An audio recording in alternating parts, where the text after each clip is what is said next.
स्वागत है आपका दोस्तों बिहार न्यूज में। मैं हूं फिर दोस्त गनी और आप देख रहे हैं केडीबी लाइव। दोस्तों आज हो चुका है 28 जुलाई 2025। तो आज की पूरे बिहार की टॉप न्यूज लेकर आए हैं आपके लिए। वीडियो शुरू करने से पहले आपसे एक रिक्वेस्ट है कि अगर आप पहली बार इस चैनल पर आए हैं तो चैनल को सब्सक्राइब करके बेल आइकन को प्रेस कर दीजिए। साथ ही साथ वीडियो को लाइक कर दीजिए, अपने दोस्तों के साथ शेयर भी कीजिए। तो चले चलते हैं आज की खबरों की ओर। दोस्तों आज बिहार न्यूज़ की शुरुआत सबसे पहले ये करेंगे कि 125 यूनिट मुफ्त बिजली के नाम पर ठगी हो रही है। जी हाँ, समय रहते आप सतर्क हो जाएं, नहीं तो फिर आप भारी पछता सकते हैं, आपका बैंक अकाउंट खाली हो सकता है। आपको बता दूं कि बिहार सरकार की 125 यूनिट मुफ्त बिजली योजना उपभोक्ताओं के लिए राहत तो लेकर आई है, लेकिन साथ ही साथ साइबर ठगों ने इसे ठगी का नया हथियार भी बना लिया है। ठग फर्जी कॉल, व्हाट्सएप, फेसबुक और फिर अन्य सोशल मीडिया पर मैसेज भेज करके लोगों को मुफ्त बिजली के लिए रजिस्ट्रेशन के नाम पर लुभा रहे हैं। वो फर्जी लिंक या फिर एपीके फाइल भेज करके मोबाइल हैक कर रहे हैं और बैंक खाते से पैसे उड़ा रहे हैं। जहां आपको बता दें कि पटना साइबर थाने में इस तरीके की ठगी की 2 शिकायतें दर्ज हुई है, जिनमें ठगों ने पीड़ितों से 2 लाख रुपए ठग लिए। जैसे सहरसा में भी एक मामला सामने आया, मीटर सत्यापन के नाम पर 99,000 रुपए की ठगी हुई है। बिहार के ऊर्जा विभाग ने स्पष्ट कर दिया है कि इस योजना के लिए कोई भी रजिस्ट्रेशन लिंक या फिर ऐप डाउनलोड करने की जरूरत नहीं है और लाभ खुद ब खुद पात्र उपभोक्ताओं को मिलेगा। किसी भी तरीके की कोई भी कार्रवाई करने की जरूरत नहीं है। साइबर ठगों का तरीका सुनियोजित है। वे बिजली विभाग या फिर सरकारी अधिकारी बनकर के कॉल करते हैं और मुफ्त बिजली के लिए रजिस्ट्रेशन के बहाने ओटीपी, बैंक खाता विवरण या फिर व्यक्तिगत जानकारी मांगते हैं। या कुछ मामले में ठग फर्जी वेबसाइट लिंक या फिर एपीके फाइल भेजते हैं, जिसे डाउनलोड करने पर मोबाइल हैक होता है और खाते से पैसे निकाल लिए जाते हैं। दोस्तों बिहार विधानसभा चुनाव 2025 से पहले जेडीयू के एक सांसद ने विस्फोट बयान देकर के माहौल गर्म कर दिया है। उन्होंने इशारा कर दिया है कि अगर बीजेपी ने चुनाव के बाद नीतीश कुमार को सीएम बनाने पर अरंगा डाला तो जेडीयू एनडीए छोड़ देगा। इस दौरान उन्होंने कुछ ऐसी बातें भी कही है जो बीजेपी के लिए खतरे की घंटी जैसी है। एक निजी टीवी चैनल से बातचीत करने के दौरान जदयू सांसद ने कहा कि ये कोई बड़ी बात है क्या, हम लोग गए नहीं हैं क्या, हम लोग एनडीए से महागठबंधन में गए, महागठबंधन से फिर भी एनडीए में आए, फिर महागठबंधन में गए, फिर एनडीए में आए, ये तो हम लोग करते रहते हैं। दोस्तों तेज प्रताप यादव ने नई पार्टी बना दी है। जी हाँ, दरअसल बात है कि तेज प्रताप यादव, जैसे कि आप जानते ही होंगे, लालू प्रसाद यादव के बड़े बेटे हैं, उनको पार्टी और परिवार से बेदखल कर दिया है, निकाल दिया है। अब तेज प्रताप यादव आरजेडी से निकाले जाने के बाद अपनी खुद की पार्टी बना ली है। जहाँ प्रेस कॉन्फ्रेंस करके उन्होंने बताया है कि वे टीम तेज प्रताप नाम से एक नया राजनीतिक प्लेटफॉर्म बना रहे हैं और इसी बैनर तले आगामी विधानसभा चुनाव में महुआ सीट से निर्दलीय उम्मीदवार के तौर पर मैदान में उतरेंगे और युवाओं की आवाज बनेंगे। तेज प्रताप यादव ने साफ कर दिया है कि उनका ये मंच युवाओं की आवाज बनेगा और जिन लोगों में राजनीति करने का जुनून और फिर समाज सेवा की भावना होगी उन्हें वे समर्थन देंगे। उन्होंने कहा कि टीम तेज प्रताप एक मंच है जो युवा सोच, शिक्षा, रोजगार और फिर स्वास्थ्य सेवा को प्राथमिकता देगा। जो इन मुद्दों पर खड़ा उतरेगा वही अगली सरकार बनाएगा। वहीं पर इस दौरान उन्होंने अपने चाचा और फिर जेडीयू नेता नीतीश कुमार पर भी तंज कसा। उन्होंने कहा कि हमें पूरी उम्मीद है कि चाचा जी इस बार सीएम नहीं बनेंगे। बिहार के युवा अब बदलाव चाहते हैं। तेज प्रताप यादव ने एक बार फिर से दोहराया है कि वे महुआ से ही चुनाव लड़ेंगे, जिसकी घोषणा वे पहले ही कर चुके हैं। उन्होंने विरोधियों पर तंज कसते हुए कहा है कि कुछ लोगों को हमारी सक्रियता से खुजली हो रही है और गाल खुजलाते रहें, हम जनता के बीच में रहेंगे। दोस्तों बिहार विधानसभा चुनाव से पहले एआईएमआईएम को तगड़ा बड़ा झटका लगा है। पार्टी के एक बड़े नेता ने तेजस्वी का हाथ थाम लिया है। जी हाँ, दरअसल बात है कि बिहार विधानसभा चुनाव से पहले नेताओं का दल बदलने का सिलसिला शुरू हो गया है। नेता एक दल से दूसरे दल में जा रहे हैं। एक और जहां पर पार्टी चुनाव की तैयारी में जुटी है तो वहीं पर दूसरी ओर पार्टी के नेता साथ छोड़ रहे हैं। ये सिलसिला किसी एक पार्टी में नहीं बल्कि हर पार्टी में जारी है। हाल ही में जेडीयू के कई नेताओं और फिर भाजपा के कई नेताओं से साथ छोड़ करके दूसरे पार्टी का हाथ थाम लिया। इसी कड़ी में एक और पार्टी को झटका लगा है, जहां पार्टी के प्रभारी एडवोकेट ने साथ छोड़ दिया है। दरअसल बिहार विधानसभा चुनाव से पहले यूथ एआईएमआईएम के बिहार प्रदेश प्रभारी एडवोकेट अजमल कमाल ने एआईएमआईएम से नाता तोड़ लिया है। पार्टी से नाता तोड़ने के बाद अजमल कमाल ने नेता प्रतिपक्ष तेजस्वी यादव का दामन थाम लिया है। खुद तेजस्वी यादव ने इसकी जानकारी दी है। बीते दिन अजमल कमाल ने राजद की सदस्यता ग्रहण की है। उनका कहना है कि वे राजद में तेजस्वी यादव की कुशल नेतृत्व और युवा सोच से प्रभावित होकर लेकर के साथ आए हैं। वहीं पर राजद की ओर से इसकी जानकारी देते हुए बताया गया है कि आज यूथ AIMIM के बिहार प्रदेश प्रभारी एडवोकेट जनाब अजमल कमाल साहब ने देश के जनहित नेता आदरणीय श्री तेजस्वी यादव जी के कुशल नेतृत्व, युवा सोच से प्रभावित होकर के राजद में शामिल हुए हैं। वहीं पर पार्टी के प्रदेश अध्यक्ष श्री मंगनी लाल मंडल ने राजद की सदस्यता दिलाई है। अजमल कमाल साहब का राजद परिवार में हार्दिक स्वागत करता हूँ। दोस्तों, बिहार चुनाव से पहले नीतीश कुमार ने एक और बड़ी घोषणा कर दी है। अब ट्रांसजेंडरों को लेकर के बड़ा कदम उठाया गया है। जब बिहार में विधानसभा चुनाव की हलचल के बीच नीतीश सरकार कई ऐलान कर रही है। सरकार ने शनिवार को पत्रकारों की पेंशन बनाने का ऐलान किया। वहीं पर अब सरकार ने सफाई कर्मचारियों को बड़ा तोहफा दिया है।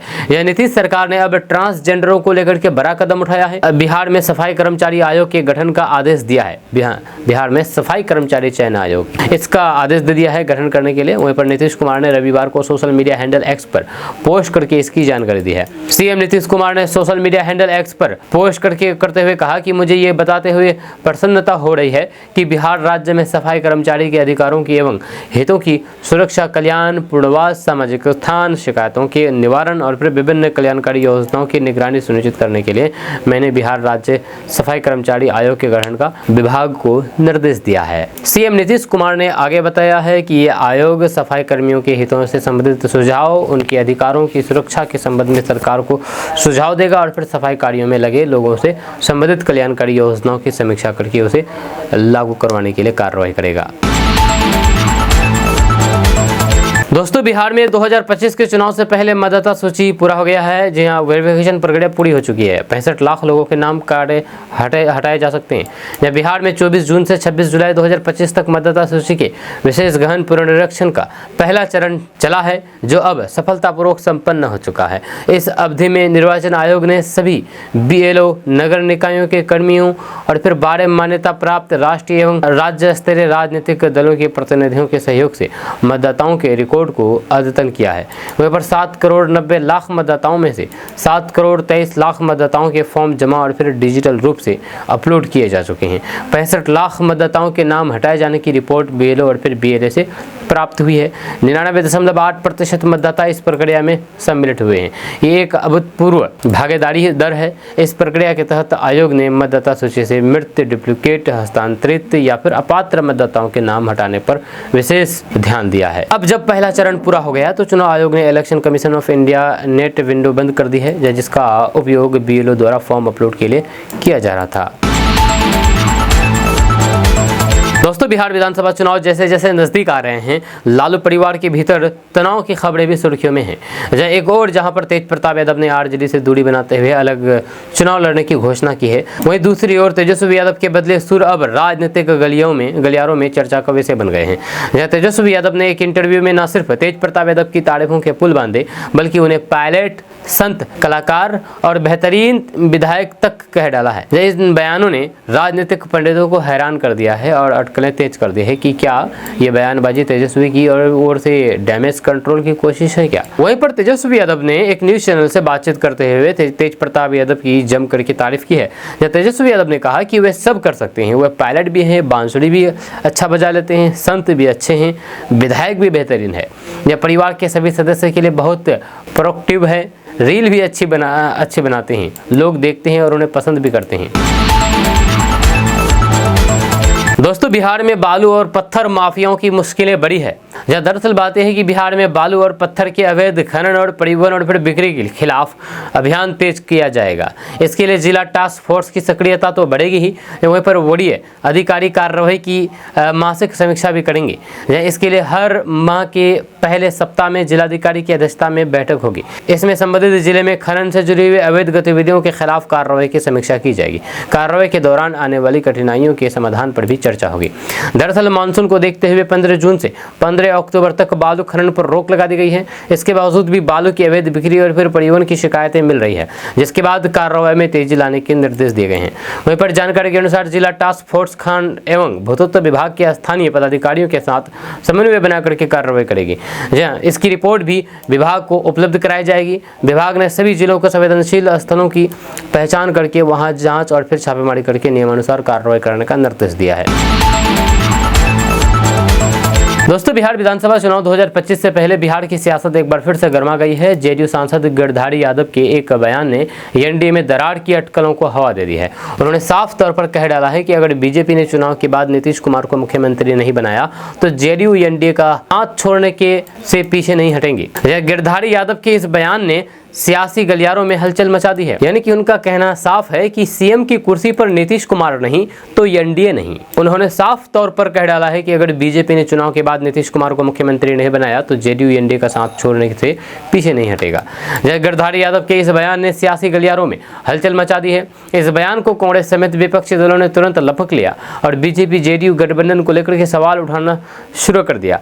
हालांकि विवाद बढ़ता देख करके गिरधारी यादव ने सफाई भी दी है और अपने बयान को घुमाने की कोशिश की है। वहीं पर जेडीयू सांसद गिरधारी यादव ने एक निजी टीवी चैनल से संबंधित में कहा कि ये कोई बड़ी बात है क्या, हम लोग गए नहीं हैं क्या, हम लोग एनडीए से महागठबंधन में गए, जब महागठबंधन से फिर एनडीए में आए, फिर महागठबंधन में गए, फिर एनडीए में आए, ये तो हम लोग करते रहते हैं। दोस्तों, प्रधानमंत्री नरेंद्र मोदी बिहार को मालगाड़ी का डब्बा निर्माण कारखाने की सौगात दे सकते हैं। जैसे आपको बता दें कि बिहार विधानसभा के चुनावी साल में लगातार राज्य के दौरे पर आ रहे प्रधानमंत्री नरेंद्र मोदी मगध शाहबाद प्रमंडल में भावी दौरे के दौरान रोहतास के डालमियानगर स्थित रोहतास इंडस्ट्रीज की भारतीय रेल द्वारा ली गई भूमि पर किसी रेल अवसंरचना निर्माण इकाई की न केवल घोषणा कर सकते हैं बल्कि इसकी आधारशिला भी रख सकते हैं। राजनीतिक हलकों में पूर्व मध्य रेल के पंडित दीनदयाल उपाध्याय मंडल रेल प्रबंधक उदय सिंह मीना ने शनिवार को डालमियानगर स्थित रेलवे भूमि का संबंधित अधिकारियों के साथ किए गए निरीक्षण को इसी से जोड़ करके देखा जा रहा है। वहीं पर डीआरएस ने डालमियानगर में रेलवे भूमि की स्थिति और फिर डेरी ऑन सोन स्टेशन से रेल कनेक्टिविटी की स्थिति का जायजा लिया।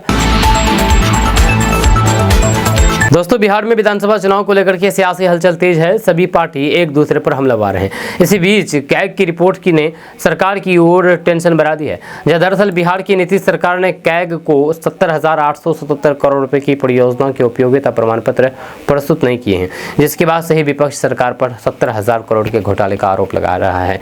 इसी कड़ी में एक बार फिर से तेजस्वी यादव ने ट्वीट करके बड़ा हमला बोला है। तेजस्वी यादव ने ट्वीट करके एनडीए की क्रोनोलॉजी समझाई है। साथ ही साथ कहा है कि बीजेपी जेडीयू जनता को मटन मछली और फिर मुसलमान में उलझा रही है। तेजस्वी यादव ने ट्वीट करके कहा कि क्रोनोलॉजी समझिए, पहले सीएजी प्रमाणित 71,000 करोड़ का महा घोटाला करिए, फिर जनता को मटन मछली मुसलमान जैसे महत्वहीन मुद्दों में उलझाइए, फिर भी जनता सवाल करे तो फिर तेजस्वी यादव द्वारा विकास की घोषणा को कॉपी करके जनता को भरमाने की कोशिश कीजिए। विज्ञापनों के सहारे मीडिया को कंट्रोल करने की कोशिश कीजिए। उन्होंने आगे लिखा है कि चुनाव आयोग और प्रशासन के सहयोग से बिहार की जनता के वोट को छीनने की कोशिश कीजिए, लेकिन ये हकीकत नहीं जानते हैं कि बिहार का युवा, बिहार की जनता, बिहार के पत्रकार, बिहार का एक एक नागरिक जागरूक और फिर स्वाभिमानी है। वे तानाशाहों को और फिर भ्रष्टाचारियों को सबक सिखाने वाला है। इस बार बुरी तरीके से बिहार के पटल से इनका सुपरा साफ करेगा बिहार। दोस्तों, केंद्रीय चयन बोर्ड कांस्टेबल यानी कि सीएसबीसी ने 3 अगस्त को आयोजित होने वाली अंतिम लिखित परीक्षा के लिए एडमिट कार्ड जारी कर दिए हैं। जो भी उम्मीदवार इस परीक्षा में शामिल होना चाहते हैं वह अब आधिकारिक वेबसाइट csbc.bihar.gov.in पर जाकर के अपना प्रवेश पत्र डाउनलोड कर सकते हैं, एडमिट कार्ड डाउनलोड कर सकते हैं। एडमिट कार्ड डाउनलोड करने के लिए उम्मीदवारों को अपनी रजिस्ट्रेशन आईडी या फिर मोबाइल नंबर और फिर जन्मतिथि दर्ज करनी होगी। जब लॉगिन करने के बाद एडमिट कार्ड स्क्रीन पर दिखेगा, जिसे डाउनलोड करके भविष्य के लिए प्रिंट कर लें। इस भर्ती अभियान के तहत संगठन में 19,838 कांस्टेबल पदों को भरा जाएगा। हेलो सर, मैं 24 घंटे के अंदर मार दूंगा, मजाक नहीं कर रहा। ये शब्द बिहार के उप मुख्यमंत्री सम्राट चौधरी के लिए थी, जब उनको जान से मार देने के लिए ये शब्द था। आपको बता दें कि बिहार में विधानसभा चुनाव होने वाले हैं। चुनाव जैसे जैसे नजदीक आ रहे हैं वैसे वैसे राजनीतिक गतिविधियां बढ़ती जा रही हैं। बिहार की राजनीति में भाजपा वाली इंडिया गठबंधन के बीच मुख्य मुकाबला होने वाले हैं। इस बीच बिहार के डिप्टी सीएम सम्राट चौधरी को जान से मार देने की धमकी मिली है। धमकी एक अज्ञात नंबर से उनके एक कार्यकर्ता के व्हाट्सएप पर भेजी गई है। जब धमकी देने वाले शख्स ने मैसेज में लिखा कि हेलो सर, 24 घंटे के अंदर मैं सम्राट चौधरी को गोली मार दूंगा, सच बोल रहा हूँ। मैसेज मिलने के बाद समर्थक ने सीधा पुलिस से मामले की शिकायत की है। जब पुलिस अब व्हाट्सएप की जांच कर रही है, ट्रेस करने की कोशिश कर रही है। दोस्तों, देश में तेजी से लोकप्रिय होते जा रहे यूपीआई ट्रांजैक्शन सरकार के डिजिटल इंडिया अभियान को बढ़ावा देने की दिशा में मील का पत्थर साबित हो रहा है। जहां हाल ही में यूपीआई पर जीएसटी लगाए जाने की खबरों के बीच वित्त मंत्रालय ने राज्यसभा में स्पष्ट कर दिया है कि 2000 रुपये से अधिक के लेन देन पर जीएसटी लगाने का कोई भी विचार नहीं किया गया है। जहां मानसून सत्र के दौरान 22 जुलाई को वित्त राज्य मंत्री पंकज चौधरी ने कहा कि 2000 रुपये के ऊपर ट्रांजैक्शन पर जीएसटी लगाने की सिफारिश नहीं की गई है। जब 2000 रुपये के ऊपर के ट्रांजैक्शन पर जीएसटी के बारे में सरकार के विचार पूछे जाने के एक सवाल का जवाब देते हुए पंकज चौधरी ने कहा कि जीएसटी काउंसिल की सिफारिश के आधार पर जीएसटी की दरें और फिर छूट पर फैसला किया जाता है। ये एक संवैधानिक निकाय है जिसमें राज्य और फिर केंद्र दोनों के सदस्य शामिल हैं। गौरतलब है कि यूपीआई ट्रांजैक्शन पर जीएसटी का मामला उस वक्त सामने आया जब कर्नाटक में यूपीआई लेन देन के डेटा के आधार पर व्यापारियों को करीब 6000 जीएसटी नोटिस दिया गया। वहाँ पर कर्नाटक के व्यापारियों के संगठन ने जीएसटी लेन देन के डेटा को आधार बना करके भेजे गए जीएसटी नोटिस के खिलाफ सड़क पर उतर करके हड़ताल करने की धमकी दी, जबकि आयकर अधिकारियों ने इसे कानून के मुताबिक सही कदम बताया। दोस्तों, बिहार में नियोजित शिक्षकों के प्रमाण पत्रों की जांच में बड़े पैमाने पर फर्जीवाड़ा सामने आया है। जहां अब तक बिहार में 1647 शिक्षकों के खिलाफ एफआईआर दर्ज की जा चुकी है, जबकि 2852 अन्य शिक्षकों पर भी केस दर्ज करने की तैयारी की जा रही है। रिपोर्ट्स के मुताबिक निगरानी अन्वेषण ब्यूरो ने अब तक 6,35,000 से अधिक प्रमाण पत्रों का सत्यापन किया है, जहां इनमें से बड़ी संख्या में शैक्षणिक प्रमाण पत्र और फिर बीएड डिग्री फर्जी पाई गई है, जो गैर मान्यता प्राप्त संस्थानों से प्राप्त की गई थी। जहां ये जांच पटना उच्च न्यायालय द्वारा रंजित पंडित नामक बनाम बिहार सरकार मामले में दिए गए आदेश के तहत की जा रही है। यह आदेश 2006 से 2015 के बीच बहाल शिक्षकों के प्रमाण पत्रों की जांच के लिए दिया गया था। अब तक 1672 शिक्षकों को कारण बताओ नोटिस जारी किया गया है। ये केवल जनवरी 2025 से 17 जुलाई 2025 तक के बीच की अवधि में ही 72 एफआईआर दर्ज की गई है। दोस्तों, मानसून के समय में भी बिहार के कई जिलों में सूखे जैसी स्थिति है। जैसे सीतामढ़ी, शिवहर, समस्तीपुर और फिर दरभंगा जैसे जिलों में वाटर लेवल 60 फीट नीचे चला गया है, जहां सामान्य से कम बारिश होने की वजह से किसान काफ़ी परेशानी का सामना कर रहे हैं। इस बीच मौसम विभाग ने बताया है कि अगले 24 घंटे के दौरान बिहार के 18 जिलों में बारिश हो सकती है। जहाँ वहीं पर पटना मौसम विज्ञान केंद्र ने बताया है कि 28 जुलाई तक बिहार के शिवहर, सीतामढ़ी, मुजफ्फरपुर, वैशाली, दरभंगा, मधुबनी, मधेपुरा, सहरसा, सुपौल, अररिया, किशनगंज, कटिहार, पूर्णिया, भागलपुर, बांका, जमुई, खगड़िया और फिर मुंगेर जिला में तेज हवा चलने के साथ बारिश हो सकती है। इन जिलों में ठंड का गिरने की भी संभावना है। वहीं पर मौसम विभाग ने अपने अलर्ट में पश्चिमी चंपारण, पूर्वी चंपारण, गोपालगंज, सिवान, सारण, बक्सर, भोजपुर, पटना, बेगूसराय, शेखपुरा, नवादा, गया, औरंगाबाद, रोहतास, कैमूर, अरवल और फिर जहानाबाद में मौसम सामान्य रहने की बात कही है। इन जिलों में किसी प्रकार का अलर्ट जारी नहीं हुआ है। वहीं पर मौसम विभाग के मुताबिक 1 जून से 26 जुलाई तक बिहार में औसतन 258 मिलीमीटर वर्षा दर्ज की गई है, जो कि सामान्य से 43% कम है। जब पूरे बिहार में सिर्फ गया एक ऐसा जिला है जहाँ पर सामान्य से 20% अधिक बारिश हुई है। वहीं पर नवादा, औरंगाबाद, रोहतास, जमुई, बांका, कैमूर, शेखपुरा और फिर लखीसराय जैसे 8 जिलों में सामान्य बारिश रिकॉर्ड की गई है। इसके अलावा नालंदा, भागलपुर, खगड़िया, बेगूसराय, मुंगेर, वैशाली, बक्सर, अरवल, पटना, जहानाबाद, कटिहार, किशनगंज, सिवान, समस्तीपुर, अररिया और दरभंगा सहित 16 जिलों में बारिश सामान्य से 20% से 59% तक कम हुई है। वहीं पर भोजपुर, पूर्णिया, पश्चिमी चंपारण, मधेपुरा, मधुबनी, शिवहर, सारण, सुपौल, गोपालगंज, मुजफ्फरपुर, सहरसा, पूर्वी चंपारण और सीतामढ़ी में बेहद कम वर्षा दर्ज की गई है। दोस्तों, बिहार विधानसभा चुनाव से ठीक पहले वोटर लिस्ट के विशेष गहन पुनरीक्षण को लेकर के उठे विवाद ने अब चुनाव आयोग को सीधे सुप्रीम कोर्ट के कटघरे में लाकर खड़ा कर दिया है। याचिकाकर्ता एसोसिएशन फॉर डेमोक्रेटिक रिफॉर्म्स यानी कि एडीआर नामक एनजीओ ने शनिवार को सुप्रीम कोर्ट में चुनाव आयोग के उस रुख को अत्यंत असंगत और फिर हास्यास्पद बताया, जिसमें आधार कार्ड, वोटर आईडी कार्ड और फिर राशन कार्ड को अकेले वैध पहचान दस्तावेज मानने से इनकार कर दिया। यह सुप्रीम कोर्ट ने 10 जुलाई को चुनाव आयोग से पूछा था कि जब आधार, वोटर आईडी कार्ड और फिर राशन कार्ड नागरिकों के अन्य प्रमाण पत्र जैसे निवास प्रमाण पत्र, जाति प्रमाण पत्र आदि प्राप्त करने के लिए आधारभूत दस्तावेज माने जाते हैं, तो फिर उन्हें एसआईआर में वैध प्रमाण पत्र के रूप में क्यों नहीं माना जा सकता है। इसके जवाब में चुनाव आयोग ने कहा कि इन दस्तावेजों के फर्जीवाड़े की संभावना ज़्यादा है, इसलिए इन्हें अकेले में पर्याप्त नहीं माना जा सकता। लेकिन याचिकाकर्ता एनजीओ ने चुनाव आयोग की इस दलील को नकारते हुए कहा कि सूचीबद्ध 11 दस्तावेजों में से कोई भी फर्जी तरीके से प्राप्त किया जा सकता है और फिर ये तर्क आधारहीन और फिर भेदभावपूर्ण है। दोस्तों, सीमांचल में SIR के लिए फर्जी तरीके से बनाए जा रहे फर्जी रैयती खतियान बीजेपी नेता ने सबूत दिखाए हैं। दरअसल बात है कि चुनाव आयोग के द्वारा SIR का काम चल रहा है। इन सबके बीच सीमांचल में रह रहे कई लोगों के द्वारा फर्जी दस्तावेज के जरिए खुद को बचाने का मामला उजागर हुआ है। दरभंगा बीजेपी के पूर्व महामंत्री अंकुर गुप्ता ने ऐसे कई दस्तावेज दिखाए हैं जो बिल्कुल ओरिजिनल दस्तावेज दिख रही है, जिस पर अधिकारियों के हस्ताक्षर एवं मोहर लगे हुए हैं, लेकिन जब इसे ऑनलाइन सर्च किया जा रहा है तो फिर ये दस्तावेज किसी और के नाम से आ रहा है।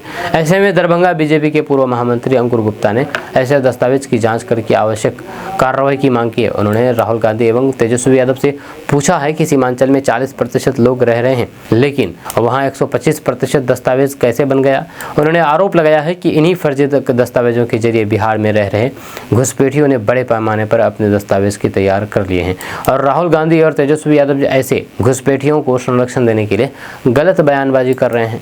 इसको लेकर के बीजेपी के पूर्व महामंत्री अंकुर गुप्ता ने कहा कि सबसे पहले मैं उन लोगों को कहना चाहता हूं जो आज के समय में बिहार में घुसपैठिए बने हुए हैं, उनके संरक्षण के रूप में ये इंडिया गठबंधन तेजस्वी यादव एवं राहुल गांधी से कहना चाह रहा हूं कि अभी SIR का जो काम चल रहा है, पहचान पत्र के शुद्धिकरण का जो काम चल रहा है, उसके विपक्ष के रूप में, उसके संरक्षण के रूप में जो भाषण दे रहे हैं कि ये गलत हो रहा है, मैं उनसे पूछना चाहता हूँ कि सीमांचल की जो बात करते हैं, आज मैं साक्ष्य के साथ उनसे पूछना चाहता हूं कि आप बता दीजिए कि जहां की आबादी 40% है वहां 120 से 125% जनसंख्या का पहचान पत्र कैसे बन गया।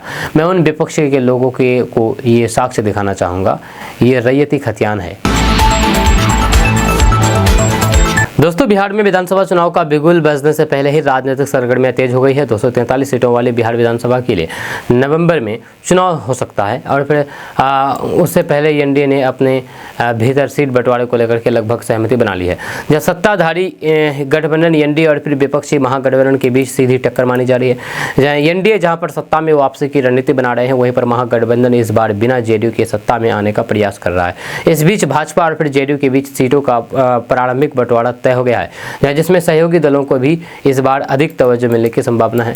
वहीं पर मीडिया रिपोर्ट्स के अनुसार भाजपा इस बार 101 सीटों पर चुनाव लड़ेगी, जबकि मुख्यमंत्री नीतीश कुमार की पार्टी जेडीयू को 102 सीटें मिल सकती है। ये पिछले चुनाव की तुलना में बड़ा फेरबदल है, क्योंकि भाजपा को जेडीयू से 1 सीट कम दी गई है। वहीं पर एनडीए के सहयोगी दलों को इस बार बड़ी हिस्सेदारी मिलने की उम्मीद है। चिराग पासवान की पार्टी लोक जनशक्ति पार्टी रामविलास को 18 से 22 सीटें मिल सकती है। वहीं पर जीतन राम मांझी की हिंदुस्तानी अवाम मोर्चा और फिर उपेंद्र कुशवाहा की पार्टी को 7 से 9 सीटें दिए जाने की संभावना है। वहीं पर इस बार नीतीश कुमार की भूमिका को लेकर की राजनीतिक गलियारों में अटकलें तेज है। उपराष्ट्रपति जगदीप धनखड़ के इस्तीफे के बाद से ये कयास लगाए जा रहे हैं कि नीतीश कुमार को राष्ट्रीय राजनीति में बड़ी जिम्मेदारी दी जा सकती है। ऐसी स्थिति में बिहार में भाजपा का मुख्यमंत्री बनना तय माना जा रहा है, जिससे राज्य पर भाजपा का सीधा नियंत्रण हो सकेगा। हालांकि जेडीयू ने इन अटकलों को खारिज करते हुए साफ कर दिया है कि नीतीश कुमार ही मुख्यमंत्री बने रहेंगे, लेकिन राजनीतिक चर्चा अभी थम नहीं रही है। वहीं पर तेजस्वी यादव के नेतृत्व वाले महागठबंधन में भी सीटों के बंटवारे को लेकर के संकट गहराता नजर आ रहा है। झारखंड मुक्ति मोर्चा ने आरजेडी से 12 सीटें की मांग की है। इसके बदले झारखंड विधानसभा चुनाव में आरजेडी को 6 सीटें देने की बात कही जा रही है। इसके अलावा कांग्रेस भी करीब 90 सीटों की मांग कर रही है, जिससे अंदरूनी मतभेद और बढ़ सकते हैं। वहीं पर विकासशील इंसान पार्टी यानी कि वीआईपी और फिर वामपंथी दल भी इस बार ज्यादा सीटों की मांग कर रहे हैं। सबसे अहम बात यह है कि असदुद्दीन ओवैसी की पार्टी एआईएमआईएम, जिसने पिछले चुनाव में कुछ सीटें जीती थी, अब महागठबंधन में शामिल होने की इच्छुक है। अगर एआईएमआईएम को शामिल किया गया तो फिर सीटों का बंटवारा और भी जटिल हो सकता है। लेकिन हालांकि ये संभावना कम ही नजर आ रही है कि महागठबंधन को ये इंडिया गठबंधन में शामिल किया जाए, क्योंकि इससे पहले महागठबंधन एआईएमआईएम को इंडिया गठबंधन में शामिल करने को लेकर के सिरे से नकार दिया, खारिज कर दिया कि नहीं किया जाएगा शामिल। दोस्तों, बिहार में अपराध की घटनाओं को लेकर के केंद्रीय मंत्री चिराग पासवान द्वारा हाल ही में दिए गए बयान पर हिंदुस्तानी अवाम मोर्चा के नेता संतोष सुमन ने बिना नाम लिए ही कटाक्ष किया है। साथ ही उन्होंने नेता प्रतिपक्ष तेजस्वी यादव द्वारा बार बार अपराध पर उठाए जा रहे सवालों को लेकर के उन पर भी बिना नाम लिए तंज कसा है। उन्होंने कहा कि आजकल अपराध पर बयान देकर के मीडिया की सुर्खियां बटोरने का फैशन हो गया है। अपराधियों को ताम झाम और फिर गाजे बाजे के साथ पार्टी में शामिल कराने तथा अपराधियों के लिए मंच से जिंदाबाद और फिर अमर रहे के नारे लगवाने के दौरान नैतिकता कहाँ चली जाती है। दरअसल कुछ समय पहले पहले सीवान के पूर्व सांसद शहाबुद्दीन को लेकर के तेजस्वी यादव ने अमर रहे का नारा दिया था। वहीं पर चिराग पासवान भी उसी सीवान में के खान ब्रदर्स को अपनी पार्टी में तामझाम से शामिल कराए थे। ऐसे में अब दोनों को निशाने पर लेते हुए संतोष सुमन ने उन्हें घेरा है। उन्होंने कहा कि बिहार कब का संगठित और फिर सत्ता संरक्षित अपराध की दुनिया से बाहर निकल गया है, जहाँ संगठित अपराध के मामले में बिहार देश में 19वें स्थान पर है। महिलाओं और फिर बच्चों के खिलाफ अपराध में राष्ट्रीय औसत से बिहार आधे पर है। अपराधियों को छुड़ाने और फिर बचाने के लिए थानों में फ़ोन करने की बातें गुजरे दिनों की हो गई है। हर आपराधिक घटनाओं के खिलाफ त्वरित और फिर कारगर कार्रवाई करने की पुलिस को खुली छूट मिली हुई है। उन्होंने नसीहत देते हुए कहा कि राजनीतिक दलों के नेताओं को बयानवीर बनने से पहले इन आंकड़ों और फिर पुलिस की कार्रवाई को देखना चाहिए। अनर्गल बयानबाजी से राजनीति की विश्वसनीयता संकट में पड़ रही है। राजनीति की मूल पूंजी भरोसा है, वह अगर एक बार खत्म हो गई तो फिर कभी ऐसे दलों और फिर नेताओं पर जनता विश्वास नहीं करेगी। दोस्तों, तेजस्वी यादव ने शराबबंदी खत्म करने पर बड़ा ऐलान कर दिया है। जहां आपको बता दूं कि बिहार में साल 2016 से लागू शराबबंदी को खत्म करने पर नेता प्रतिपक्ष तेजस्वी यादव ने बड़ा बयान दिया है। उन्होंने कहा कि बिहार विधानसभा चुनाव के बाद उनकी सरकार बनेगी तो फिर इसकी समीक्षा होगी। शराबबंदी को लेकर के कई किस्म के सवाल उठते हैं। ऐसे में सरकार बनने पर समाज के बुद्धिजीवियों से इस बार चर्चा होगी। सरकार में जो लोग होंगे उनसे और फिर अधिकारियों से भी विमर्श किया जाएगा। इसके बाद शराबबंदी पर आगे क्या किया जाए, इस पर उचित फैसला होगा। दरअसल बिहार में 2016 से लागू शराबबंदी ने सामाजिक समस्याओं को कम करने का प्रयास किया है, लेकिन इसके साथ ही राज्य को भारी राजस्व नुकसान भी उठाना पड़ा है। या इतना ही नहीं, शराब माफिया भी तेजी से बड़े हैं जो कि तस्करी को अंजाम देते हैं। यहाँ तक कि पुलिस पर हमले की कई घटनाओं में भी शराब माफियाओं की संलिप्तता रही है। या इतना ही नहीं, दावा किया जाता है कि शराबबंदी से सरकार का वार्षिक कर यानी कि टैक्स राजस्व लगभग 3000 करोड़ रुपए से अधिक घट गया है। जहाँ इससे शिक्षा, स्वास्थ्य और फिर विकास योजनाओं के लिए मिलने वाले फंड पर असर पड़ा है।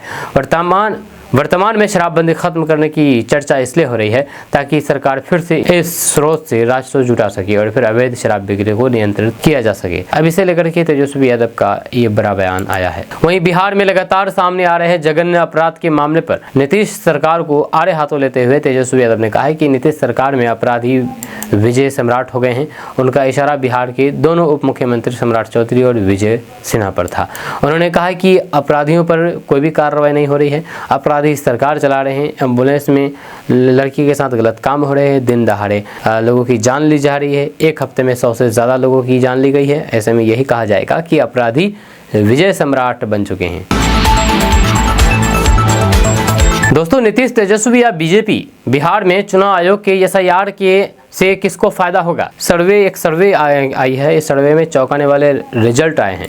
दरअसल बिहार में चुनाव आयोग वोटर लिस्ट में संशोधन कर रही है। इसको लेकर के विपक्ष हो हल्ला मचा रहा है। इस बीच राजनीतिक विश्लेषक अमिताभ तिवारी ने मुद्दे पर अपनी राय रखी है। उन्होंने कहा कि ये कोई नई बात नहीं है, लेकिन जब आंकड़ा 41 लाख नाम हटाने की और फिर इशारे करे तो फिर सवाल उठना लाजमी है। इस बार आयोग का कहना है कि ये नाम मृत व्यक्ति, हस्तांतरित वोटरों और फिर अनुचित या फिर फर्जी नामों के रूप में हटाए जा रहे हैं। इनमें लगभग 17 लाख नाम मृतक वोटरों के हैं, 12 से 13 लाख हस्तांतरित वोटर और फिर बचे हुए 10 से 12 लाख नामों संदेह है कि ये डुप्लीकेट या फिर फर्जी वोटर हो सकते हैं। लेकिन जब ये आंकड़ा चुनावी साल में सामने आता है तो फिर विपक्ष सवाल उठाता है कि क्या ये केवल रूटीन प्रक्रिया है या फिर राजनीतिक गणित को प्रभावित करने वाला कदम। हाल ही में हुए सर्वे के अनुसार लोगों की राय विभाजित दिखती है कि 35% लोग मानते हैं कि अवैध वोटरों को हटाना सही फैसला है। 16% लोग इसे केवल रूटीन प्रक्रिया मानते हैं। वहीं 27% लोगों का मानना है कि अभी इसकी आवश्यकता नहीं थी, जबकि 15 से 17% लोग इसे राजनीतिक उद्देश्य से प्रेरित मानते हैं। यह स्पष्ट करता है कि जनता इस फैसले को लेकर के कंफ्यूज और डिवाइडेड है। वहीं पर विपक्षी पार्टियां बार बार ये मुद्दा उठा रही है कि आयोग ये नहीं बता रही है कि हटाए गए वोटरों में अवैध प्रवासी कितने हैं या फिर कितने वोटरों ने दोहराव में नाम दर्ज कराया था। इस पारदर्शिता की कमी से ये मुद्दा और फिर विवादास्पद बन गया है। ताज़ा सर्वे से ये संकेत मिलते हैं कि महागठबंधन को थोड़ी बढ़त दिखाई दे रही है, लेकिन मुख्यमंत्री पद के पसंदीदा चेहरे में एनडीए थोड़ा आगे निकल रहा है। इसका मतलब है कि चुनाव अभी पूरी तरीके से खुला है। वोटिंग इंटेंशन स्थिर नहीं है और फिर आखिरी समय पर बदलाव संभव है। दोस्तों, बिहार में पिछले कुछ दिनों से अलग अलग तरीके के निवास प्रमाण पत्र बनाने की खबरें सामने आ रही थी। कभी ट्रैक्टर के नाम पर तो कभी ब्लूटूथ के नाम पर निवास प्रमाण पत्र बन रहे थे, लेकिन अब इसी कड़ी में एक और कहानी जुड़ गई है। दरअसल राजधानी पटना के मसूरी अंचल कार्यालय से एक ऐसा प्रमाण पत्र जारी हुआ है जो अब खबर बन गया है। मिल रही जानकारी के अनुसार राजधानी पटना के मसूरी अंचल कार्यालय के RPS पोर्टल से एक ऐसा निवास प्रमाण पत्र जारी हुआ है जिसने पूरी प्रशासनिक व्यवस्था को ही कटघरे में खड़ा कर दिया है।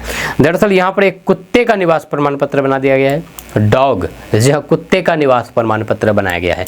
सर्टिफिकेट पर आवेदक का नाम डॉग बाबू लिखा हुआ है, जबकि पिता का नाम कुत्ता बाबू है और माता का नाम कुत्तिया देवी और फिर पता मोहल्ला कौली चक, वार्ड नंबर 15, नगर परिषद मसूरी लिखा हुआ है। इतना ही नहीं, इस पर तारीख और स्थान भी लिखा हुआ है। साथ ही साथ प्रमाण पत्र संख्या भी लिखी है। अब इस प्रमाण पत्र के जारी होने के बाद हलचल मची हुई है।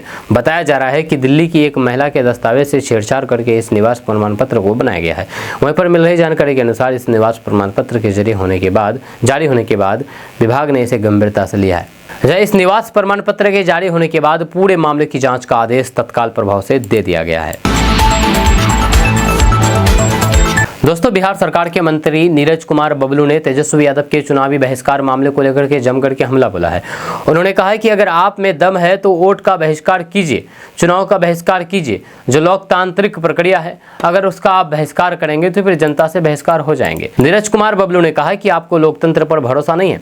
जब जब चुनाव होता है तब ये लोग नौटंकी करने का प्रयास करते हैं। जहाँ जीत जाते हैं ये लोग वहाँ EVM अच्छा है, चुनाव आयोग बहुत अच्छा हो जाता है। जहाँ ये लोग हार जाते हैं वहाँ चुनाव आयोग को गाली देंगे, EVM को गाली देंगे, प्रशासन को गाली देंगे, मोदी जी को गाली देंगे। इन लोगों का काम है सरकार के अच्छे कामों का विरोध करना।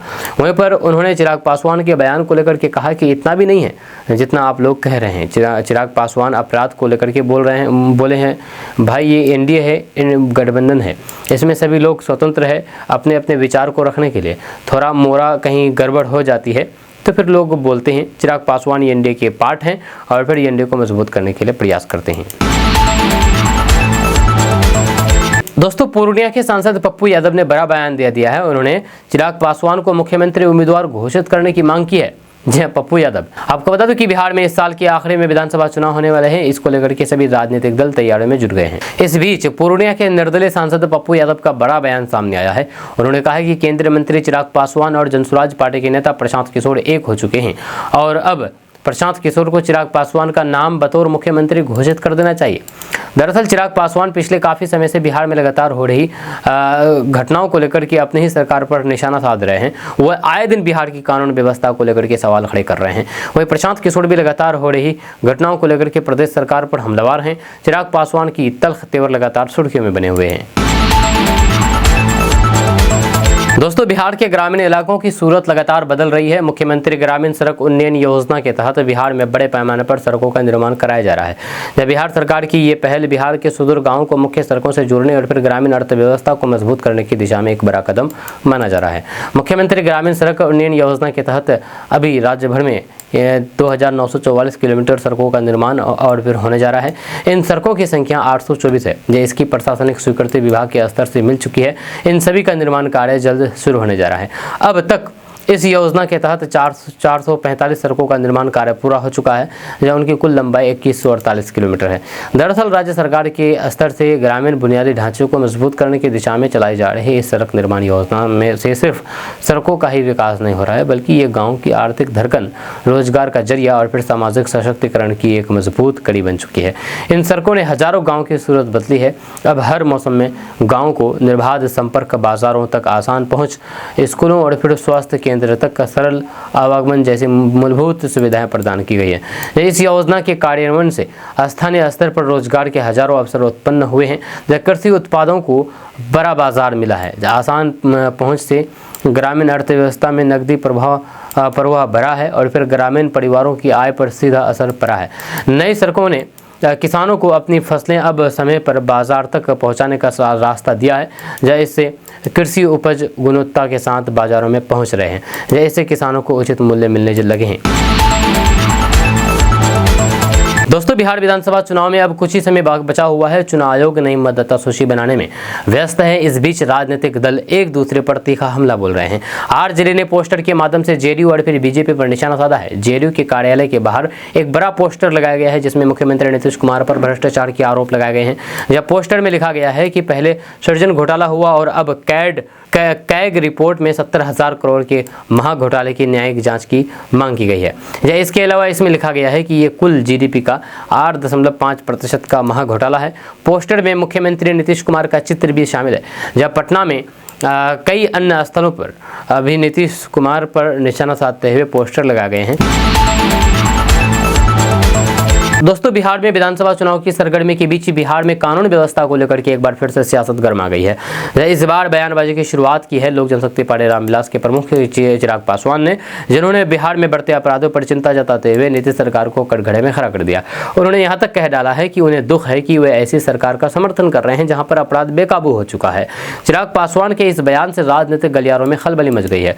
केंद्रीय मंत्री चिराग पासवान ने अपने बयान में कहा कि बिहार में अपराध का सिलसिला रुकने का नाम नहीं ले रहा है।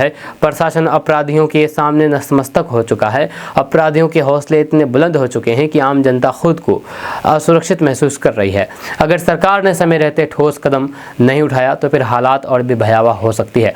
जब उन्होंने साफ तौर पर कह दिया है कि उन्हें दुख है कि वे ऐसी सरकार का समर्थन कर रहे हैं जो जन सुरक्षा देने में विफल रही है। यह नीतीश कुमार की पार्टी जेडीयू ने चिराग पासवान के बयान का तीखा पलटवार किया है। जेडीयू एमएलसी नीरज कुमार ने कहा कि दुखी व्यक्ति ज्यादा काम नहीं कर पाता है। चिराग पासवान को ये बातें मीडिया में नहीं बल्कि केंद्रीय कैबिनेट की बैठक में उठानी चाहिए। अगर उन्हें बिहार की कानून व्यवस्था पर इतनी ही चिंता है तो उचित मंच पर इसकी जब बात करें, ना कि मीडिया में बयानबाजी करें। आरजेडी सांसद मनोज झा ने चिराग पासवान पर दोहरा चेहरा अपनाने का आरोप लगाते हुए कहा कि ये डबल स्पीक का उदाहरण है। चिराग पासवान प्रधानमंत्री और अमित शाह के करीबी माने जाते हैं। अगर बंगाल में फैक्ट फाइटिंग टीम भेजी जा सकती है तो बिहार में क्यों नहीं। मनोज झा ने आगे कहा है कि मैं नहीं कह रहा हूं कि आप इस्तीफा दें, लेकिन अगर आप ईमानदार हैं तो खुल करके बिहार में फैक्ट फाइटिंग टीम की मांग कीजिए। जब प्रशासन का हवाला देकर के असली शासन की जिम्मेदारी से मत भागिए।